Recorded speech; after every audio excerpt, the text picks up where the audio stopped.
গরুর মাংস রান্না করব। আগে আমি মশলাটাকে ভালো করে কষিয়ে নিয়েছি। এখানে 5 কেজি গরুর মাংস। তো 5 কেজি গরুর মাংসে আমি 1.5 কেজি আলু দেব। আর গরুর মাংসটাকে আমি কিছু পরিমাণ আগে দিয়ে কষায়া তারপরে এখন বাকি মাংসটা দিয়ে দিলাম। তো ভালো করে কষাবো। কিছুক্ষণ কষানোর পরে যখন মাংসটা একটু গলে আসবে তখন আমি আলু দেব। আর এই আজকের এই গরুর মাংসগুলো খুবই ভালো, খুব সফট মাংসটা।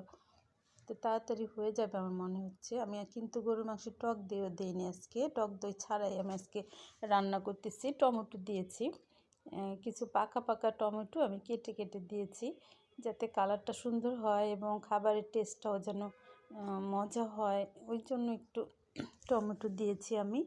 আর আমার কষানো হয়ে গিয়েছে এবং মাংসটাও হয়ে গিয়েছে প্রায়, ওই জন্য আমি এখন আলুটা দিয়ে দিলাম। আলু দিয়েছি এখানে 1.5 কেজি। আর আলুর পিসগুলো কিন্তু আমি বড় বড় করে কেটে নিয়েছি। যে গরুর মাংসের আলুটা একটু বড় বড় করে কেটে দিলে ভালো লাগে দেখতে। তো আমি নেড়ে চেড়ে এভাবে বসিয়ে রাখবো কিছুক্ষণ। তারপর কিছুক্ষণ পরে আমি নামিয়ে ফেলবো। আর নামানোর আগে আমি বেরেস্তা দেবো পেঁয়াজের।